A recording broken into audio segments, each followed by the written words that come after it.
2012년 마지막 대국을 승리로 장식, 4년 만에 명인 타이틀을 탈환한 이세돌 구단. 지난 한 해 동안 수집한 타이틀만 모두 4개, 그리고 국내 순위 1위, 명실상부 한국 바둑계 중심에 우뚝 섰습니다. 2012년 바둑대상에서 최우수 기사상을 받은 이 한국 바둑계의 든든한 버팀목 이세돌 구단 모시고 오늘 이야기 나눠보겠습니다. 큰 박수로 맞아주십시오. 어서 오십시오. 반갑습니다. 앉으세요. 네, 2013년 오늘 한국인 첫 방송인데요. 무엇보다 2013년을 가장 행복하게 맞으실 분을 모셔봤거든요. 작년 한 해 특히 12월 27일이었죠. 2012 바둑대상에서 MVP를 또 수상을 하셔서 최우수 기사상. 먼저 축하 말씀부터 드리면서요. 네, 감사합니다. 예. 소감이 어떠셨어요? 작년 연말 보내시면서. 일단 뭐 상반기는 그렇게 좋지 않았지만 하반기에 정말 성적이 좋았고요. 또 최우수 기사상까지 받을 수 있어서 사실 너무 행복했습니다. 한 해 시작하시는 기분이 좀 남다르시지 않았을까 그런 생각도 드는데요. 올해는 어떤 계획으로 첫날 문을 여셨어요? 일단 뭐 바둑 성적이 일단 좋아야 되겠지만은 그거보다는 이제 저도 이제 입단한 지는 꽤 된 그런 올해가 어떻게 되시죠, 그럼? 만으로 한 18년 될 겁니다. 그렇기 때문에 승부도 중요하지만은 네. 좀 바둑 보급이라든지 다른 분야에서도 조금 좀 생각을 해볼 좀 생각입니다. 그렇군요. 다른 계획도 좀 갖고 계시고 네. 나중에 좀 차후에 찾아 들어보고요. 지난해 4개의 타이틀을 이제 수집하셨거든요. 모으셨거든요. 획득하셨는데 어떠십니까? 만족하십니까? 만족하시지 않으십니까? 한 해를 돌이켜보면서. 글쎄요. 돌이켜봤을 때 언제나 만족스러운 한 해는 없었던 것 같아요. 제가 욕심이 많은지는 모르겠지만은 네. 좀 4개가 아니라 뭐 10개쯤 됐으면 좋겠고 좀 욕심이 많은데 네. 그래도 어쨌든 하반기에는 많이 좀 좋아졌기 때문에 올해는 아마 더 좋은 그런 성적을 낼 수 있지 않을까 생각합니다. 네, 더 높은 계획을 지금 세우고 계신데 하반기에 지금 성적이 좋았고 상반기에 좀 저조했다 이렇게 얘기를 해주셔서 네. 하반기로 가면서 이렇게 좋아진 데는 무슨 특별한 이유가 있으신지 궁금하네요.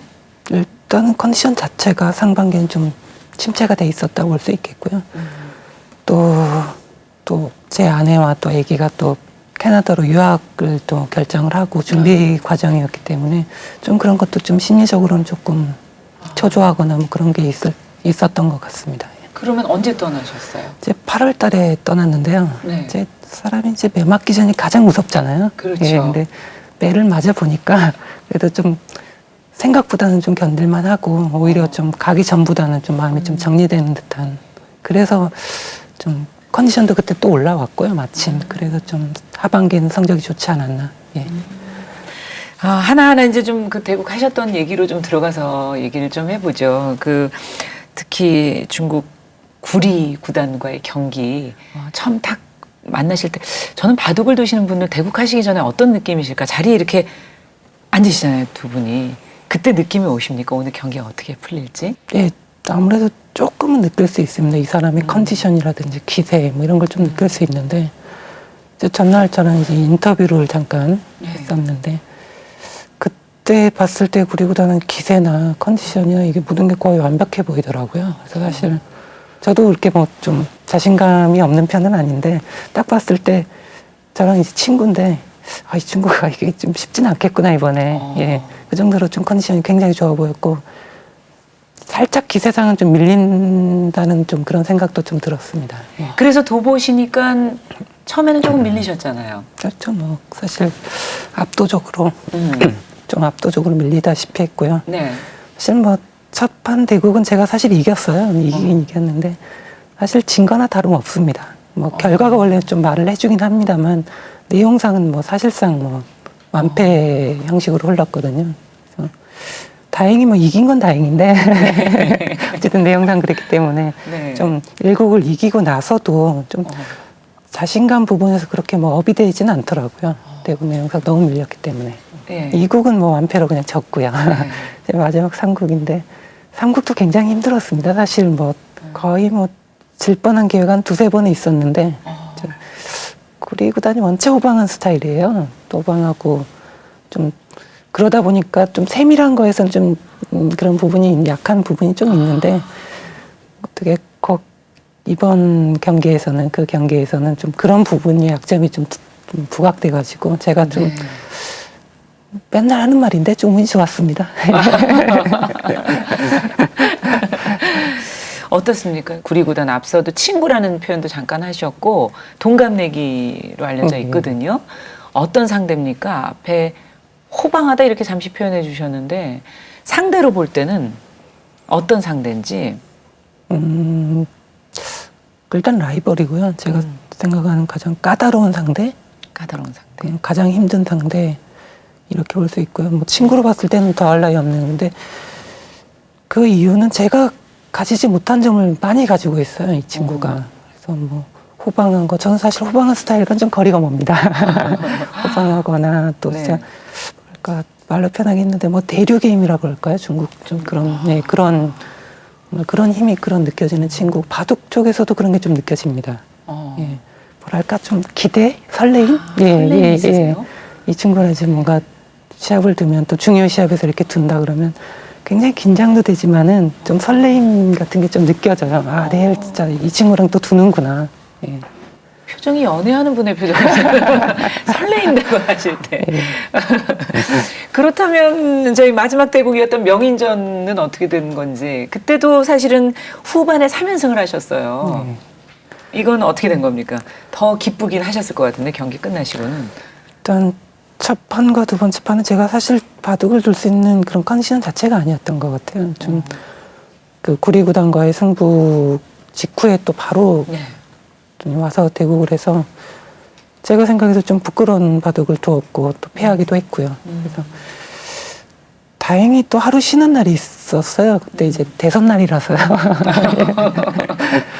다행히 하루 쉬니까 좀 컨디션도 회복이 됐고 그래서 3, 4, 5국은 좀 제 페이스로 흘러가지 않았나. 예. 이 승리, 역전승의 원인은 또 운입니까? 어떻게 표현하실 수 있어요?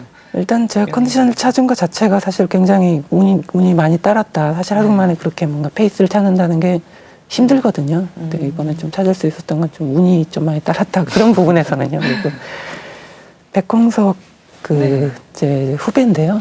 이제 1월 7일 날 이제 좀 이틀 후죠. 이틀 후에 이제 군입대를 합니다. 그래서 그런 부분이 아무래도 좀 작용을 하지 않았나. 좀 유종의 미를 짓고 싶다.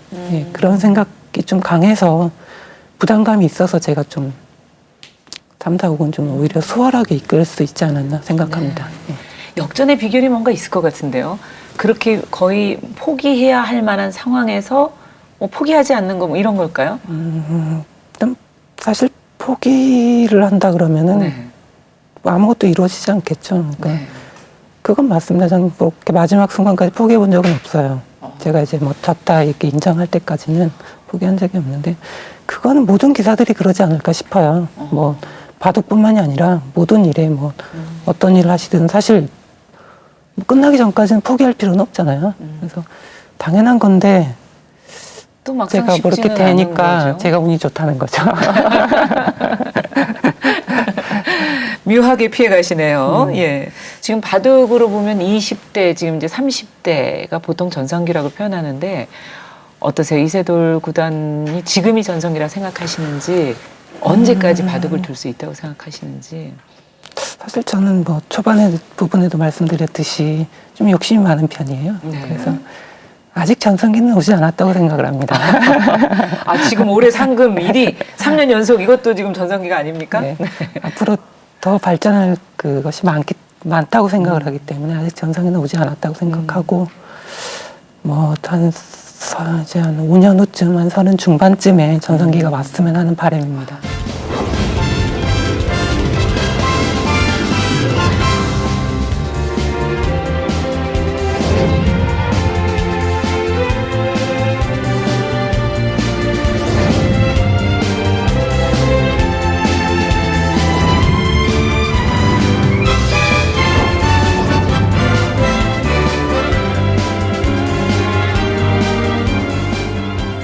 여기 이제 바둑판을 보니까 언제 저 바둑판에 바둑돌을 쥐시기 시작한 거예요?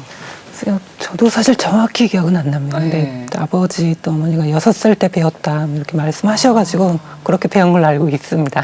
처음 기억나시는 대목은 어느 대목이세요? 바둑을 이렇게 두고 있는 장면이 기억나시는 건? 기억상은 한 3개월 정도는 제가 좀 밖에서 뛰어놀고 싶어가지고 네. 좀 굉장히 배우는 걸 좀 그랬던 것 같은데 도망을 다녔던 것 같은데 네. 3개월 후에는 재미가 있어서 그다음부터는 제 스스로 좀 많이 배웠던 것 같습니다. 어디서 재미를 느끼셨어요? 가장 재미를 느꼈던 거는 제가 6살 나이에 형들을 이긴다는 게 사실 불가능하거든요. 그렇죠. 6살과 8살은 정말 하늘과 땅 차이지 않습니까? 아유. 예, 뭐, 그럼요. 예, 너무나도 큰 형이었는데 이제 큰 형들을 이기기 시작하니까 사실 거기서 큰 재미를 느꼈습니다. 그러면 누가 가르쳐 주셨어요? 누나가 지금 데려다 놨다 그러면 누나한테 배우신 거예요? 아버지한테 일단 배웠고요. 또 큰 형도 잠깐 가르쳐 줬고 아. 예, 그렇게 배웠습니다. 아버님이 그럼 바둑을 좀. 예, 바둑이 하나는 아마 5단에서 6단 정도. 네.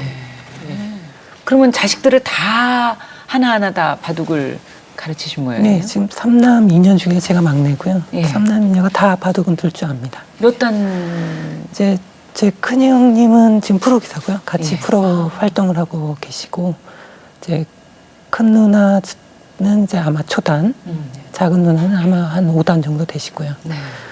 작은 형도 아마 초단 이렇게 이야. 됩니다. 예. 어떠세요? 아버님이 바둑을 이렇게 가르쳐 주시면서 사실 많은 얘기를 하셨을 텐데 바둑이 뭐라 그러시면서 이렇게 가르쳐 주시던가요? 제가 배울 때는 사실 바둑은 예술이었어요. 뭐 예와 도 그렇지만 사실 예술로 배웠는데 근래는 사실 그렇지가 않죠. 그렇죠. 예, 뭐 스포츠로 예, 그렇게 경기로. 전환이 됐고 좀 뭐 장점도 있겠지만 저로서는 좀 아쉬운 부분도 좀 있고요. 예. 아버님께서는 예술로서 그렇죠. 이제 바둑을. 둘이 만들어가는 하나의 작품이다. 뭐 조각이 있을 거고 미술도 있을 거고 이렇게 만들어가지 않습니까? 그래서 둘이 이제 생각을 해서 만들어가는 하나의 뭐 작품을 이렇게 말씀하셨는데 예술이라는 게 그렇지 않습니까? 뭐 모방한다고 해서 모방 잘한다고 해서 이거 뭐 그렇죠. 미술의 뭐 대가 뭐 이렇게는 얘기 안 하거든요. 예. 바둑도 역시 마찬가지로 자신만의 생각을 뭔가 담은 그런 뭐 물론 그런 수가 되겠죠 바둑에서는. 예. 그런 걸 많이 강조하셨습니다. 그러면 바둑에 이제 입문을 하셔서 아버님에게 배운 바둑을 계속 하시게 되는 건 또 다른 일이잖아요.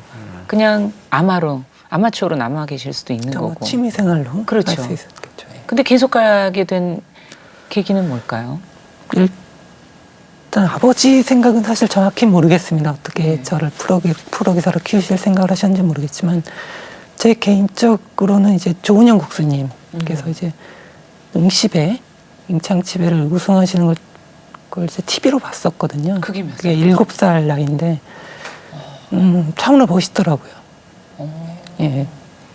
바둑 두는 것도 너무 멋있으시고 우승했을 때 뭐 그런 것들이 너무 멋있었어요. 너무 기억이 많이 남아요. 그래서 인상이 너무 깊어서 아 이게 제가 뭐 그 나이에 프로기사가 뭔지는 또 모르는 나이잖아요. 근데 그렇죠. 바둑에도 뭔가 전문적인 뭐 하여튼 무슨 그런 길이 있을 수 있겠구나 그런 정도는 좀 느낌이 있었죠. 예. 그 후에는 그러면 학업을 이제 하시면서 바둑을 같이 이렇게 병행하셔야 되는 이제 상황으로 들어가잖아요. 근데 사실 학업은 사실상 거의 진행을 하지 않았습니다. 그래서 또 막상 입단을 하고 나니까 힘들더라고요. 그러니까 저는 사실 어린 나이부터 뭐 바둑 뭐 제 입으로 얘기하기는 좀 그렇습니다. 바둑 신동이네 뭐 어쩌고 천재네 이렇게 듣다가 막상 입단하고 이제 진짜 승부의 세계로 들어오니까 네. 사실 그냥 저는 그냥 한 명의 프로일 뿐이고 실력 자체도 굉장히 이제 좀 선배의 낮았겠죠. 기사님들보다 좀 굉장히 낮았거든요. 그래서 이게 힘들겠구나. 학업을 이제 병행한다는 거 사실상 불가능하겠구나. 이제 포기하고 이제 그대로 이제 프로로서의 그때 결정을 하신 거군요. 네. 학업. 지금 돌이켜 보시면 어떠세요? 그걸 어쩔 수 없는 선택이었던 것 같아요. 왜냐하면 저거 이제 13살 때 이제 프로 되고 너무 힘들기 때문에 또 지금이 안 그러겠습니다. 그다음에 좀 어리기 때문에 좀 예민하지 않습니까? 그렇죠. 네. 이제 또 제가 좀 약간의 실어증 비슷한 것도 겪고 사실 목소리가 굉장히 특이하지 않았습니까? 예. 한 번 들으면 안 잊어버릴 그런 목소리인데 이제 그 당시에 실어증도 잠깐 있었고 또 그 덕택이라고 해야 되나요? 좀 목소리도 좀 많이 변하고 이제 그렇게 됐기 때문에 그 상태에서 학업까지 그런 병행을 했다면 제가 아마 못 폈었을 것 같습니다. 그러셨군요. 그래서 이제 프로의 세계로 들어오셨는데 입단하시고 성적은 좀 어떠셨어요? 첫 해 또 두 번째 해, 뭐 세 번째 해까지는 그렇게 성적을 못 냈던 것 같아요. 한 4년 차까지는 성적이 별로 안 좋았던 것 같고 이제 아버지가 이제 그 투병 생활 좀 하시고 또 돌아가시고 그러면 프로 하던 중에 돌아가신 거군요. 근데 거기서 굉장히 좀 뭐 일단 아버지가 돌아가신 것 자체도 굉장히 너무나도 슬픈 일이지만은 가장 후회되는 게 아버지가 좀 타이틀이라든지 뭔가 저의 좋은 모습 이걸 못 보셨거든요. 그래서 또 그 당시에 또 제가 놀기도 많이 놀았어요. 어떻게 보면. 근데 이제 그런 게 굉장히 후회가 되더라고요. 좀 더 열심히 할 걸, 뭐 또 좀 더 좋은 모습 보여드릴 걸, 뭐 또 기타 등등 많은 게 생각이 들어서 그때부터는 그래도 뭐랄까 도끼라 그럴까요? 오기, 뭐 도끼 이런 게 좀 생겼고요. 그 다음 해부터 좀 제가 바둑이 좀 발전하고 또 성적도 나고 그랬던 것 같습니다. 사실 바둑을 두는 걸 보면 그 사람의 성격이 나오고 인생이 보인다 이렇게들 얘기하시거든요. 실제 성격도 다소 공격적이고 저돌적이고 그러신 건지. 저돌적이진 않고요. 좀 저도 바둑의 저돌적이라고 표현하기 좀 힘들고요. 네. 흐름을 탄다. 흐름을 탄다. 좀 바둑에 이제 좀 흐름이 있거든요. 이렇게 돌에 가야 할 길, 그런 게 있는데 성격 자체도 좀 그런 걸 중요시하는 편입니다. 이게 지금 이것이 맞다고 해도 이렇게 행동을 했는데 이것이 좀 득이라고 해도 맞지 않다. 흐름이 이렇게 여기서 이렇게 진행을 했다가 이렇게 갈 수는 없다. 이것이 지금 현재 최선이라고 해도 이 길로 갔으면 이 길에서 최선을 찾아야지 이 길로 가는 것은 그렇게 그렇게는 할 수 없다. 인생으로 보면 그런 거 아닙니까? 내가 여기 섰는데 이 길이 아닌 것 같아서 이 길이 아닌가벼. 그리고 일로 가실 때는 남들이 다 여기 있기 때문에 가시는 거잖아요, 사실은. 저는 그런 편은 아니고요. 뭐 여기가 뭐 100명 중에 99명 있고 저 혼자 하나라고 해도 그쪽으로 가는 편입니다. 저는 그렇게 생각합니다. 제가 맞다고 생각하면 일단은 그래도 물론 뭐 뭔가 어긋나지 않았을 때겠죠. 뭔가 어긋나지 않고 피해를 주지 않는 선에서는 제가 맞다고 생각하는데 어떻게 또 99명 있다고 해서 이렇게 갑니까? 그리고 이제 아버지도 사실 그런 걸 많이 가르쳐 주셨거든요. 그렇게 이제 가르치셨거든요. 이제. 그동안 바둑을 두시면서 뭐 좋았던 순간, 뭐 힘들었던 순간, 뭐 대구 가셨을 때 상대 얘기 이런 얘기 해주셨는데 그냥 바둑 인생 전체를 그냥 다 놓고 보시면 가장 힘들었던 순간은 언제세요? 글쎄요, 뭐 그렇게 힘든 순간이 있었나 이제 이미 지나간 그거기 때문에 사실 그 당시에는 좀 힘들었던 시기가 있긴 있었죠. 제가 한 6, 7개월 쉬었는데요. 이제 그냥 쉰다라고 생각을 해서 제가 휴직을 했으면은 그렇게까지 뭐 이렇게 괴롭거나 힘들진 않았을 겁니다. 그 당시에. 근데 저는 이제 은퇴까지 생각을 하고 이제 쉰 거기 때문에 그런 게 굉장히 힘들었어요. 그래서 지금 그 당시에도 한 20년 정도는 바둑 배운 시기와 답답이 20년이 넘었는데 이걸 이제 내가 정말 은퇴를 하고 그때 이제 좀 승부를 떠나서 취미로 했으면 그렇게 해야 되나 할 수 있을까 그런 고민들은 굉장히 많았던 것 같습니다. 그래도 바로 이제 돌아오셔서 복직을 하셔서 우승을 하셨어요. 네. 그때 기분은 어떠셨어요? 감각을 어떻게 바로 찾으신 건지 미리 준비를 하고 오신 건지. 그렇게 긴 시간은 아닙니다만 어찌됐든 승부하는 입장에서는 그래도 짧은 시간은만은 아니거든요. 그래서 감각 자체는 돌아오지 않았고 정말로 좀 제가 여기서 다시 그 정상에 못 쓴다면 못 쓰면 정말 안 된다고 생각을 했어요. 좀 저는 뭐 지나간 얘기를 여기서 들추긴 좀 그런데 휴직했을 때 제가 틀렸다고 생각하지 않았습니다. 근데 그것 때문에 제가 다시 다시 일어설 수가 없다. 다시 정상에 설 수 없다. 이것은 말이 안 되죠. 이건 견딜 수가 없습니다. 다시 무조건 올라가야 된다고 생각했습니다. 네. 예. 어떻게 보면 자존심, 그렇죠? 예, 나 이세돌이라는 사람에 대한 자신에 대한 믿음, 믿음 그런 거죠. 믿음, 예, 예. 뭐 이런 거 아닐까.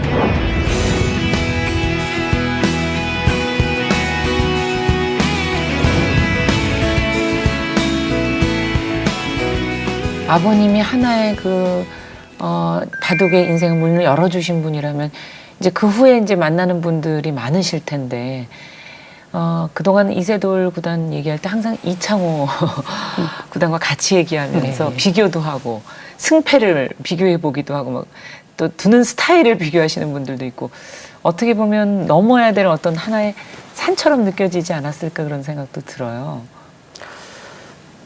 사실 비교한다는 것은 자체가 저한테 굉장히 영광이고요. 또 넘을 수 없는 큰 산이고요. 네. 아마 제가 뭐 평생 넘을 수 없을 겁니다. 가장 기억에 남는 순간이 두 가지가 있는데 네.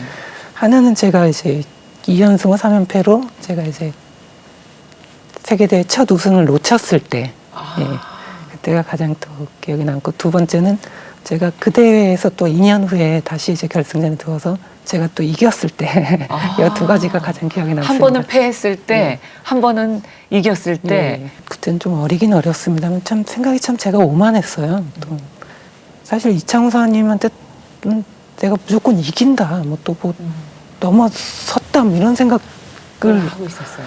말도 안 되는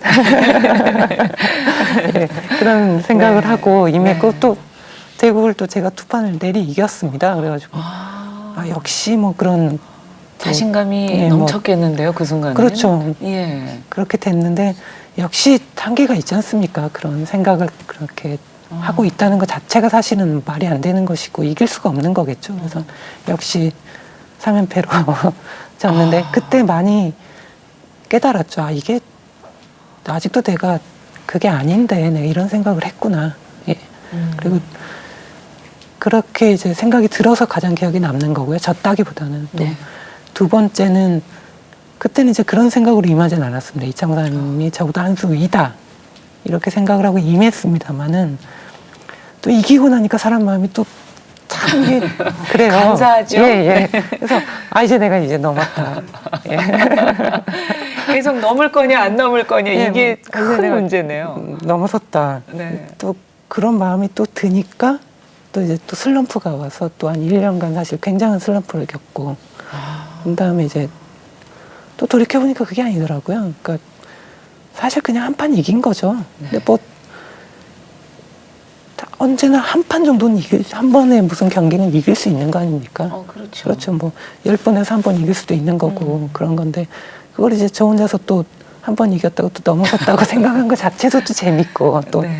좀 그래요. 나이가 이제 바둑 기사로서 이게 나이가 들어간다는 거는 어떻게 보면 다소 초조하기도 하고 어떻게 본다면 또 이제 전성기를 앞으로 아까 기다리신다는 말씀으로도 또 들리기도 하고. 사실 20대 초반 또 20대 중반 30대 초반 지금 30대 초반으로서 바둑이 다 틀립니다. 20대 초반에서 두는 바둑이 있고 20대 중반, 후반, 초반 다 틀리거든요. 그래서 발전하는 하나의 그런 과정이라고 생각하고요.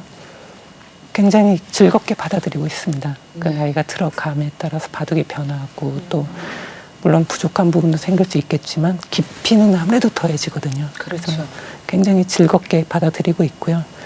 또 이제 어렸을 때는 승부가 전부였다면 지금은 바둑 보급이나 또 뭐 그런 거에서 또 좀 해야 될 부분도 좀 자연스럽게 생기는 것 같고 그런 것도 너무 즐겁고요. 2013년도를 이제 가장 행복하게 시작하신 분 계획이 뭐냐 했더니 올해는 뭔가를 좀 보급하고 싶다 이런 얘기 하셨어요.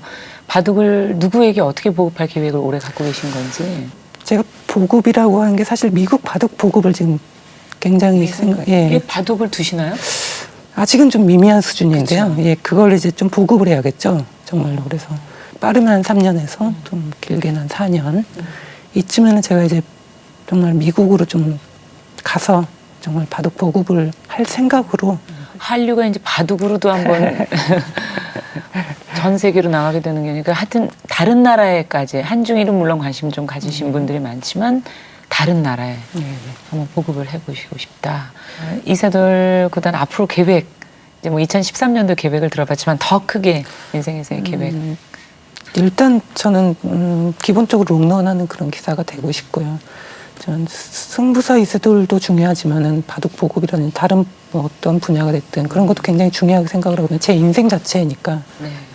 그런 것도 중요한데 그런 부분에서도 뭔가 이세돌은 뭐 어떤 분야에서도 정말 이세돌 다 왔다.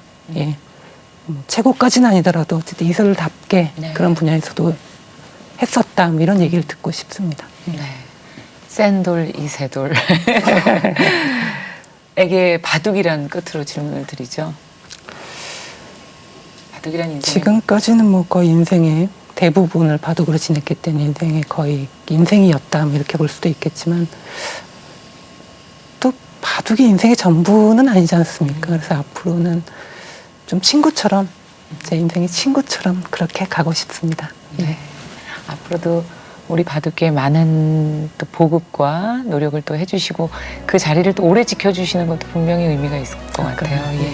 바둑의 든든한 버팀목으로 활동해 주시기를 더 노력하겠습니다.